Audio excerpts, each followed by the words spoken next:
माँ जी, देखिए मैं आप सबके लिए क्या लेकर आई हूँ। शालिनी ने अपनी सास उमा जी से कहा। शालिनी सास ससुर पति ननद जेठ सबके लिए महंगे कपड़े लेकर आई थी, सिवाय जेठानी रमा के। शाम को किचन में रमा को जाते देखकर शालिनी ने कहा, भाभी सुनिए ना, ये लीजिए, जेठ जी और बच्चों के लिए नया टैबलेट लेकर आई थी। रमा ने कहा, शालिनी एक बात तुम्हें मैंने पहले भी समझाया था और आज फिर कह रही हूँ, इतने महंगे गिफ्ट हर महीने लाने की क्या ज़रूरत है। पैसों की बचत भी करना सीखो। आज की बचत ही कल हमारे काम आती है। तुम पूरी तनख्वाह क्यों खर्च कर देती हो? पूरे एक महीने की मेहनत के बाद ये पैसे आते हैं और तुम खर्च में एक पल भी नहीं लगाती। मैं तुम्हें तुम्हारी भलाई के लिए ही कह रही हूँ। इतना सुनते ही शालिनी को गुस्सा आ गया।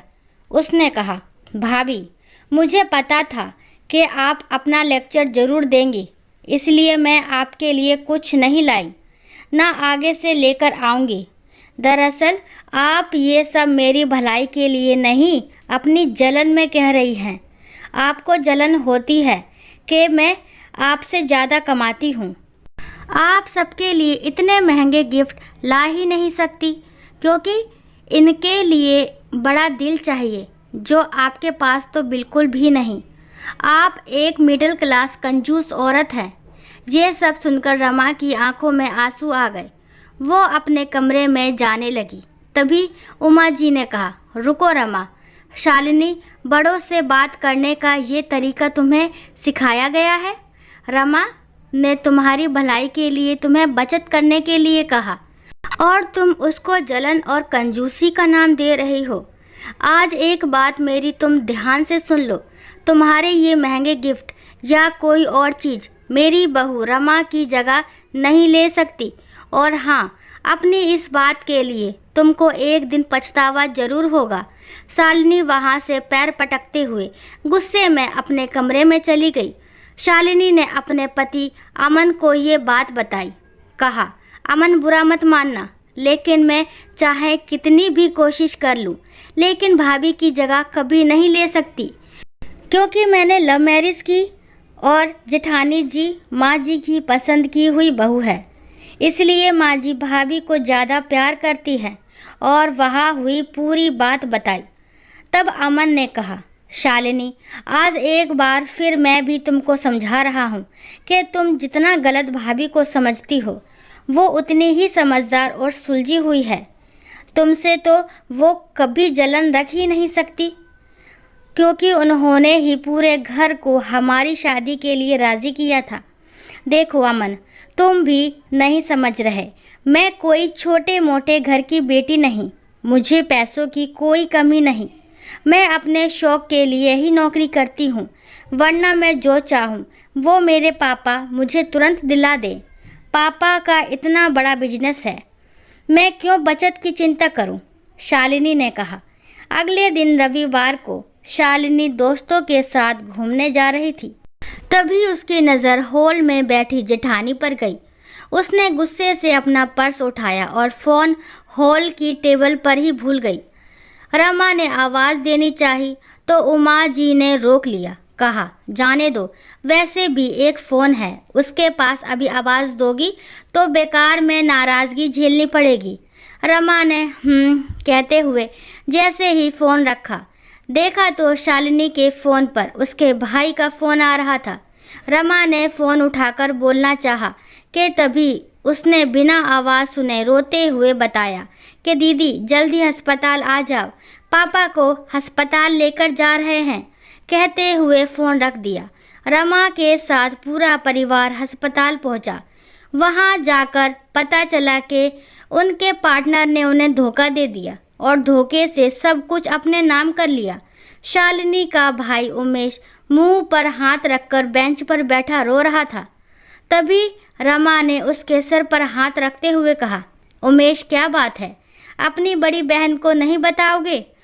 उमेश आश्चर्य से रमा को देखने लगा और सारी बात बताई कि अभी पैसे जमा नहीं किए गए तो डॉक्टर इलाज नहीं करेंगे। मुझे और माँ को पापा ने पैसों की कभी डिटेल नहीं बताई। अभी हमारे पास इतने पैसे नहीं, और शालिनी दी भी फ़ोन नहीं उठा रही। मुझे लगा वो ही आएंगी। रमा ने कहा, लाओ मुझे बिल दो और तुम आंटी के पास जाओ। मैं अभी आती हूँ। और जाकर काउंटर पर पैसे जमा किए।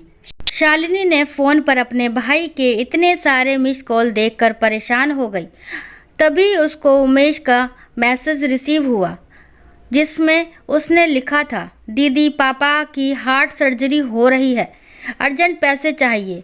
और उसने उस मैसेज में पूरी बात लिख के बताई। शालिनी भागती हुई अस्पताल पहुंची। तब तक ऑपरेशन हो चुका था। वहां सिर्फ अमन और उमेश मौजूद थे। शालिनी रोए जा रही थी। तब अमन ने कहा, शालिनी घर चलो, अभी पापा को आईसीयू में रखा है, अब कल सुबह ही मिलना हो पाएगा।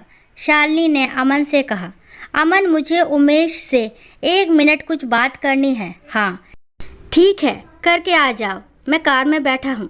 शालिनी ने उमेश से कहा, उमेश तूने पैसों का इंतज़ाम कहाँ से किया? क्या अमन से लिया या मेरे ससुराल वालों से? उनको तूने सारी बातें बता दी क्या? शालिनी मन ही मन सोच रही थी कि अब उसको हमेशा ताने सुनने पड़ेंगे और इनके पास होंगे तो भी ये लोग मदद नहीं करेंगे। सासू माँ ने पहले ही कह दिया था। तब उमेश ने कहा, नहीं दीदी, सिर्फ रमा दी को सारी बात पता है और उन्होंने ही अस्पताल के पैसे दिए बिना किसी को बताए। दीदी वो बहुत अच्छी है, डॉक्टर से बात की और बिना किसी शोरगुल के मदद भी की। अगर आज वो ना होती तो ना जाने क्या होता। वो तो माँ को भी अपने साथ घर पर ले गई है। शालिनी सन्न हो गई सुन के कि जिस जेठानी की इज्जत उसने कभी नहीं की, आज उन्होंने उसके लिए इतना कुछ किया। घर पहुंचकर उसने देखा कि रमा उसकी माँ का सिर दबा रही थी। शालिनी माँ के गले लग गई। तब रमा ने शालिनी से इशारे में ना रोने की अपील की।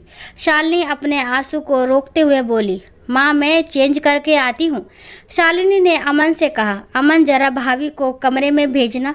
रमा कमरे में आते ही बोली, शालिनी मैंने तुम्हें रोने से इसलिए रोका क्योंकि आंटी जी भी कब से रो रही थी और उनका सिर दर्द हो रहा था। वो घर पर अकेली रहती तो ज़्यादा सोचती, इसलिए यहाँ लेती आई कि हम सब के बीच उनको अच्छा लगेगा। तुमको बुरा लगा हो तो। शालिनी ने रमा का हाथ पकड़कर अपना एक हाथ रमा के मुंह पर रख के कहा, भाभी बस इतना शर्मिंदा मत कीजिए मुझे, आप मुझे माफ़ कर दीजिए। मैं आपको पहचान नहीं पाई, आपकी अच्छाइयों को आपका ढोंग समझ बैठी। आपका एहसान मैं कभी नहीं भूलूंगी। नहीं शालिनी, कोई एहसान नहीं किया मैंने, वो भी तो मेरे माता पिता समान ही है और बहनें कभी एक दूसरे पर एहसान नहीं करती। तुम तो मेरी छोटी बहन जैसी हो। गलती करना तुम्हारा अधिकार है, समझाना मेरा काम, समझी? हाँ भाभी। शालिनी ने रमा के गले लगकर रोते हुए कहा, लेकिन अब आपकी ये छोटी बहन कभी कोई गलती नहीं करेगी और आपकी हर बात मानेगी, वादा रहा। दोस्तों आशा करती हूँ ये कहानी आपको ज़रूर पसंद आई होगी। अगर कहानी पसंद आती है तो प्लीज़ मेरे चैनल को लाइक शेयर और सब्सक्राइब करना ना भूलें। और इस कहानी के बारे में आपके क्या विचार है कमेंट बॉक्स में ज़रूर बताएं। कहानी को लास्ट तक सुनने के लिए थैंक यू। राम राम, राधे राधे।